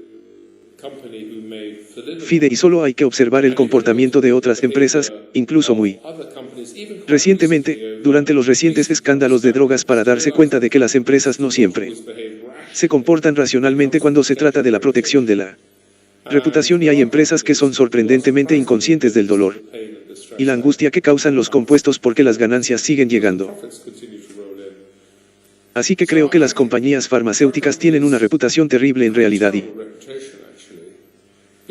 puede que se la hayan ganado En realidad, parece que personas desagradables dirigen compañías farmacéuticas y hacen cosas desagradables, así que se podría argumentar que si no hubiera habido ninguna regulación en primer lugar, entonces habría una filosofía diferente y una cultura diferente, pero la historia de la industria farmacéutica, quiero decir, Wellcome Trust, era un cerdo. Quiero decir, dejó todo su dinero en Wellcome Trust, pero vendió, básicamente. Vendió pociones mágicas toda su vida. No sé, soy un mentiroso. Soy un libertario porque estoy en Buckingham, que es un lugar difícil para estar. Pero también sé que quiero decir que la industria farmacéutica es un oligopolio. Hay muy pocos jugadores, todos tienen realmente poder de monopolio y todos se comportan muy mal, así que no se queja sobre la industria farmacéutica. Solo la industria farmacéutica porque se trata de personas, es hora de que tengamos un tratamiento diario. Habla feo, es un gran tipo, es exactamente ese ejemplo. Y dijo que si fueras un regulador de la FDA, en serio vas a para saber sopesar racionalmente las balanzas donde las probabilidades de la cantidad de personas que mueren, cuando sabes que puedes tener problemas y luego sabes que hay defectos y todo tipo de cosas, entonces hay un costo político masivo invisible para la regulación, sí, pero eso es a punto de ir. Porque la tecnología es vienen a nuestro rescate porque existe toda esta nueva ciencia muy emocionante, la ciencia de la medicina personalizada. No sé si has oído hablar de esto, pero lo que pasa es que si tienes un medicamento, aquí hay un medicamento. Y, en realidad, el 99% de las personas realmente funciona muy bien, pero de vez en cuando muere alguien y eso significa que no se puede vender el medicamento, pero si se pudiera determinar genéticamente quién no puede tomar el medicamento, de modo que ese 1% de personas no lo tome, entonces el otro 99% puede tomar el medicamento y, además, pueden tomarlo en dosis mucho más altas de las que tomarían de otra manera porque no lo hacen y, por lo tanto, la tecnología puede venir a nuestro rescate de esto y, por lo tanto, las regulaciones y la salud y la seguridad. Las necesidades pueden reducirse enormemente porque uno de los problemas reales es la gran cantidad de personas a las que se debe hacer la prueba para detectar a la persona que va a morir y, en última instancia, se llega a, quiero decir, no tengo ninguna duda de que, tal como lo hacemos, sabía que en los escándalos de la industria automovilística de los años 80 y 70 el automóvil las empresas estaban haciendo un cálculo muy racional de si hacían un Ford Edsel, como se llamara, el que sabían que mataría gente, calcularon cuánto nos iban a demandar y cuánto costaría remodelar el auto y relanzarlo. Y calcularon que perderíamos 30 vidas al año, perderíamos esa cantidad en costos judiciales, pondríamos a Edel en la carretera y cuando salió ese cálculo. Estoy hablando anecdóticamente ahora, tal vez lo entendí. Los hechos están mal, pero creo que lo que pasó fue que cuando salió el cálculo, el primer caso judicial estaba tan decidido que ese cálculo no persistiría que cobraron algo así como $900 millones en 10 y entonces cambiaron la ecuación y no creo que nunca debería subestimar el egocentrismo de las empresas. En realidad, solía ser ingenuo con respecto a las empresas. Me he vuelto mucho más cínico con respecto a ellas. Lo que buscan es ganar dinero. Tienes que invertir. Quiero decir, eso es lo que hago como trabajo. Básicamente, puedes. No, porque de lo contrario sabes que construirías todo tu plan con titanio. Entonces, no es una cuestión de principios, sino de precio. Sí, tienes toda la razón, pero la empresa se saldrá con la suya con un precio más bajo y creo que deberíamos aumentar el precio para las empresas, pero, por supuesto, hay que ponerle un precio a la vida. Por supuesto que tienes razón, no conozco los detalles de ese caso, pero parece una suerte si sabían que era riesgoso y no dijeron que era riesgoso cuando lo resolvieron. Por supuesto que es una suerte que ya existan todos los autos y lo sepan. Todos tienen diferentes grados de riesgo, ¿no? Solo quiero hacer comentarios. Dijiste 3 veces esta noche que eres libertario. Y me recuerda a él. Parafrasearé, ella dijo algo así como: Esto, ser libertario es como ser una dama si tienes que decirle a la gente que no estás bien, déjame decirte lo que pienso, creo que en lugar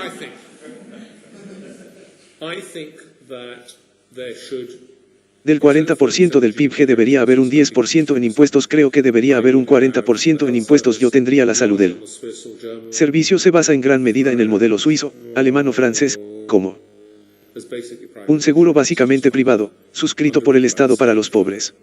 Gente que necesita trasplantes de corazón. Haría que la educación volviera a una situación anterior a 1891, que básicamente estaba a la izquierda del mercado. Haría que las universidades se quedaran en el mercado, la asistencia social volvería a las sociedades benéficas. Quiero decir, realmente soy libertario, es solo que también vivimos en una sociedad de Oak y la Cena cuando tuvimos conocimiento, me sorprendió tanto el libertarismo extremo de la persona detrás de ti que me obligó a decir que no era libertario, en la medida en que era libertario y que permitiría que murieran los 6 millones de personas del planeta si se tuvieran que proteger los derechos de propiedad. Me refiero a ti, bueno, ¿cuántos millones? ¿Cuántos millones? Depende. Estábamos hablando de eso, ¿verdad? El punto es que tú realmente eres libertario hasta el punto de que yo creo en impuestos muy bajos, en un estado mínimo, pero tú crees en los derechos de propiedad y nada más. Así como puedo entender. No, me refiero a pero creo que sí, me refiero a los derechos de propiedad por supuesto. Pero quiero decir que tuvimos una conversación muy interesante y surgió de Irak, pero una cosa que fue interesante fue que no me creyó cuando le dije esto, pero nadie es dueño de tierras en este país y nadie es dueño de tierras en Estados Unidos. Estás asintiendo, así que sabes que es verdad, era la reina la dueña de eso. Pero nadie más es dueño de eso. Nadie es dueño de la tierra allí, es lo mismo en Estados Unidos, no pude persuadirlo de esto ya. Sabes, ningún país en realidad su defensa estaba de acuerdo con esta.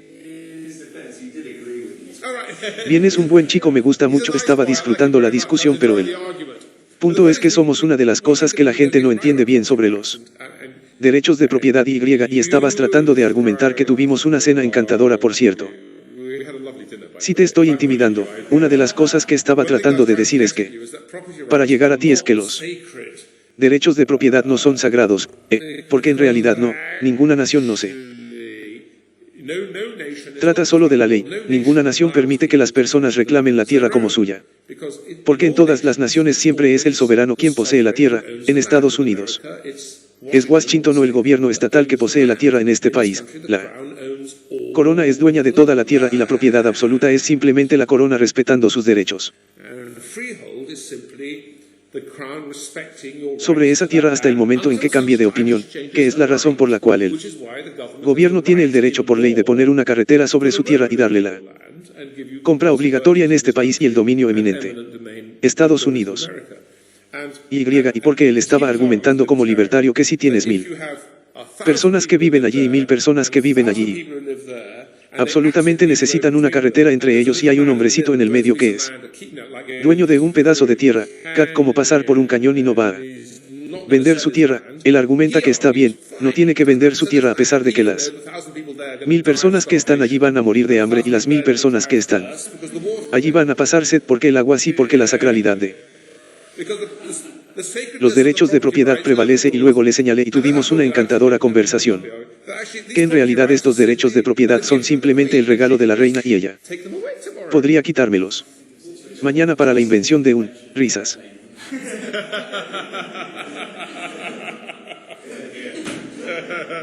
Anne, pero creo que hay una razón por la que la reina es dueña de la tierra, porque de lo contrario terminas en tu ridículo. Lo siento, ella tiene más armas que no es por algo, es porque los derechos de propiedad, aunque importantes, son solo un medio para un fin mayor, y creo que los libertarios que son hay libertarios con quienes los derechos de propiedad y todo principio de todo, porque construyen toda una filosofía basada en los derechos de propiedad. Sí, Dices una verdad que no es verdad y, en realidad, los derechos de propiedad son una convención social y ninguna nación permitiría jamás que los derechos de propiedad individuales prevalecieran sobre las necesidades del colectivo y yo tampoco lo haría. Ese ex dijo que no soy libertario. Terminamos. Ahí. Es un gran placer, me encanta, por cierto. Es una lectura divertida. It's a fun read, by the way.